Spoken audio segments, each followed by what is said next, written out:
세상에서 토익을 가장 쉽게 강의하는 조성흥입니다. 이번 시간에는 형용사절 접속사, 그 중에서 관계대명사와 관계부사에 대해서 자세히 알아보도록 하겠습니다. 먼저 첫 번째, 관계대명사부터 살펴보도록 할게요. 자, 관계대명사는 접속사 중에서 일반적으로 가장 어렵게 생각이 될 수가 있는 접속사인데, 저만 잘 따라오시면 쉽게 이해가 되실 거라고 생각을 합니다. 일단 관계대명사는 한 단어예요. 그런데 하는 일은 두 가지입니다. 그래서 하는 일이 두 가지다 보니까 이게 헷갈려서 관계대명사가 어렵다라고 생각하실 수 있는데, 차근차근히 자세히 설명을 해드릴게요. 자, 첫 번째, 관계대명사는 관계라는 말과 대명사라는 말로 이루어져 있습니다. 각각 하는 일이 다르다는 얘기죠. 관계가 하는 일은 접속사예요 라는 뜻이에요. 그러면 접속사는 기본적으로 주어동사와 주어동사 사이에 들어가서 두 개의 주어동사를 연결하는 역할을 하게 됩니다. 그 다음에 두 번째 이름이 대명사인데, 대명사는 명사를 대신한다 라는 뜻이죠. 그럼 명사를 대신하려면 명사가 있어야 되겠는데, 관계대명사 앞에 명사를 대신해서 쓰는 말이라고 생각하시면 되겠습니다. 그래서 관계대명사 앞에 명사가 들어가는데, 이 명사를 우리가 선행명사라고 부르고요. 선행이라는 말은 먼저 왔다 라는 뜻입니다. 그래서 특별한 의미가 있는 게 아니에요. 앞에 나온 명사, 이렇게 보시면 됩니다. 자, 그 다음에 두 번째는 대명사가 하는 일은 명사 역할이잖아요. 명사가 하는 일은 주목보 역할이죠.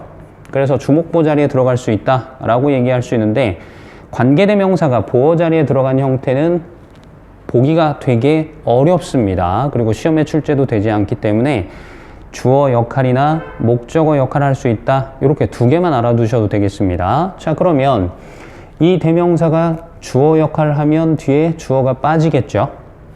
그리고 만약에 이 대명사가 목적어 역할을 하게 되면 목적어가 빠지게 됩니다.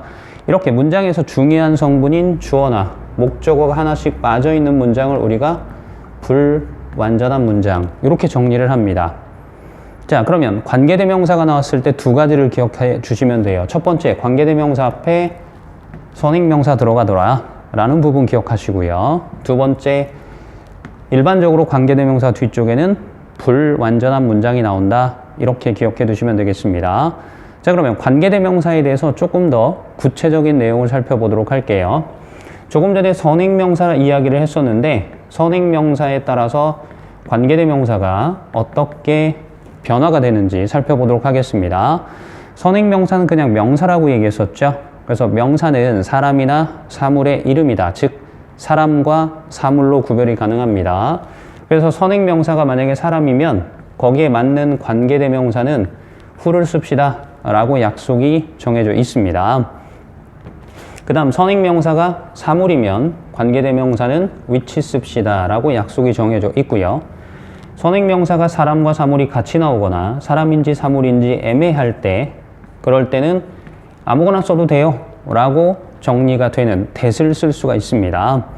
자, 그런데 이 who나 which가 또는 that이 관계대명사라고 얘기했잖아요. 대명사예요. 그럼 대명사는 주목보 역할을 할 수 있죠. 그 중에 가장 중요한 역할이 무슨 역할이죠? 주어 역할이죠. 그래서 얘네들이 주어 역할을 할 수 있구나 라고 생각하시면 되겠습니다. 그래서 주격 관계대명사 또는 관계대명사의 주격이라는 표현을 쓸 수가 있는데, 조금 전에 관계대명사가 주어 역할하면 지금처럼 주격 관계대명사라고 부를 수 있네요. 그러면 관계대명사가 목적어 역할을 하면 목적격 관계대명사라고 이야기를 할 수 있겠습니다. 자, 선행명사가 사람일 때 목적격 관계대명사는 whom인데요. 여기서 who는 무조건 주격만 가능하고요. whom은 무조건 목적격만 가능합니다. 그래서 혼용해서 쓰지 않는다라는 걸 다시 한번 알아두시면 되겠고요. 선행명사가 사물일 때 목적격 관계대명사는 which. 자, 그러면 주격과 목적격이 동일하니까 헷갈릴 수 있겠죠. 이 부분은 조금 이따가 설명해 드리도록 하겠고요. 선행명사가 사람, 사물이 있을 때는 아무거나 쓸 수 있는 that 정리가 되겠습니다.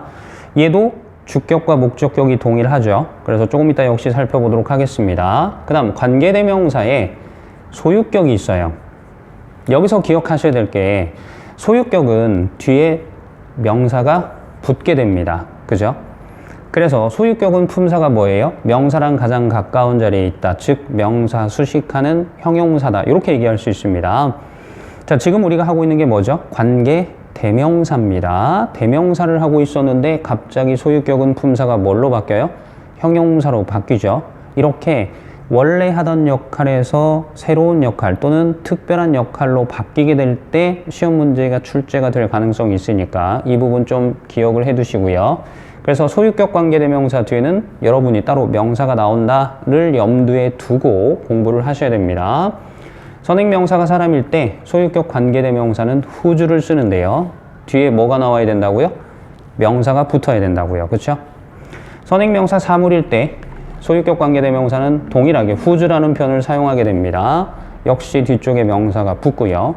그리고 공식적으로 선행명사가 사람이든 사물이든 that이라는 관계대명사의 소유격은 없는 걸로 이렇게 생각을 하시면 되겠습니다. 두 번째는 주격이냐 목적격이냐를 구별을 해야 될 필요가 있죠. 왜냐하면 아까 which도 주격과 목적격이 같았고 that도 주격과 목적격이 같았기 때문에 격을 좀 살펴볼 필요가 있겠습니다. 자, 격 문제는 이렇게 보시면 돼요. 관계대명사 뒤에 원래 관계대명사 관계가 접속사란 뜻이니까 주어, 동사, 목적어 이런 식으로 와야 되잖아요. 그런데 동사부터 왔어요. 그러면 뭐가 없는 거죠? 주어가 없는 거죠. 얘가 접속사니까 접, 주, 동 이렇게 써야 되는데 접속사인데 주어 없이 동사부터 나왔단 말이죠. 그러면 이때 대명사가 무슨 역할을 해줄 수 있어요? 주어가 없으니까 대명사가 주어 역할을 대신하는구나 라고 생각하시면 됩니다. 그래서 얘 이름이 주격 관계 대명사가 되겠습니다. 두 번째는 관계 대명사 뒤쪽에 주어 동사가 나왔어요. 근데 우리가 알고 있는 대부분의 동사는 타동사죠. 타동사를 VT라고 씁니다. Transitive Verb라는 표현을 사용을 하는데요. 타동사는 뒤에 목적어가 필요하죠. 그런데 목적어가 없어요. 그러면 이 앞에 있는 대명사가 무슨 역할을 해줄 수 있다? 목적어 역할을 해줄 수 있다. 그래서 얘가 목적격 관계 대명사가 됩니다. 그리고 이런 경우도 있을 수 있죠. 뒤에 타동사가 아니고 자동사가 나오는 경우도 있을 수 있습니다. 자동사면 VI라고 하는데요. Intransitive Verb라는 말에 이렇게 약자 표현을 사용하게 됩니다. 자동사는 뒤에 전치사를 쓰고 명사, 목적어를 가질 수 있죠. 그런데 지금 목적어가 없는 상태입니다. 그러면 대명사가 목적어 역할을 해줄 수 있겠죠. 이렇게 목적격 관계 대명사를 보실 수가 있겠습니다. 그러니까 주격 관계 대명사 뒤에는 얘가 주어니까 뒤에 주어가 없어요. 이런 개념이죠. 목적격 관계 대명사는 얘가 목적어니까 뒤에 목적어가 빠져요. 이렇게 보시면 되겠습니다. 그 다음에 소유격 관계대명사가 있었죠. 소유격 관계대명사는 뒤에 명사가 나온다. 이걸 꼭 기억을 해 주십시오 라고 아까도 말씀을 드렸습니다.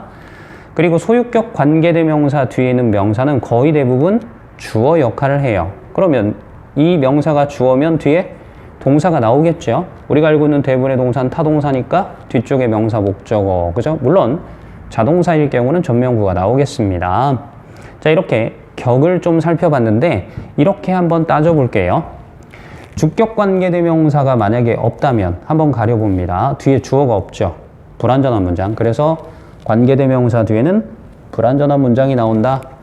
두 번째, 목적격 관계대명사를 가리면 뒤에 목적어가 없습니다. 그러면 목적어가 없는 불완전한 문장. 여기서 주의할 점이 생깁니다. 소유격 관계대명사를 가렸을 때는 뒤에 다 있죠. 왜냐면 소유격은 품사가 뭐예요? 형용사죠. 그럼 명사 수식하는 형용사는 생략이 가능하다. 너 빼도 된다라는 얘기죠. 그럼 뒤에 어떤 문장이 남아있어요? 완전한 문장이 남아있습니다. 그래서 관계대명사 뒤에 무조건 불완전한 문장 이렇게 생각하지 마시고 주격이면 주어가 없으니까 불완전한 문장, 목적격이면 목적어가 없으니까 불완전한 문장. 하지만 소유격은 형용사 역할이니까 빼도 괜찮다. 즉 뒤에 완전한 문장이 남아있다. 이렇게 기억을 하시면 되겠습니다. 그 다음에 세 번째는 관계대명사의 수일치를 좀 보도록 합니다. 수일치는 주어하고 동사하고 단수, 복수를 맞추는 걸 수일치라고 이야기를 합니다. 단수는 단수끼리, 복수는 복수끼리 맞추는 건데요. 주어하고 동사하고 예를 들어서 탐, is 또는 이렇게 써놓고 둘 중에 is가 맞게, a가 맞게 이렇게 물어본다 그러면 이거는 문제가 너무 쉽죠. 문제가 쉬운 이유가 단어 자체가 쉬운 것도 있지만 주어하고 동사하고 붙어 있으면 이 주어 동사는 맞추기가 되게 쉽습니다. 그러면 소유격 관계대명사 뒤에 주어, 동사 붙어 있죠. 그러면 이런 시험 문제는 수일치 문제로 안 나온다는 얘기죠. 그 다음에 목적격 관계대명사 뒤에 주어, 동사가 붙어 있죠. 얘도 수일치 문제로 안 나와요. 그러면 나올 수 있는 게 뭐밖에 없어요? 주격 관계대명사 뒤에 뭐가 없어요? 주어가 없죠. 그러니까 이 동사에다 밑줄을 그었을 때 이게 단수야, 복수야?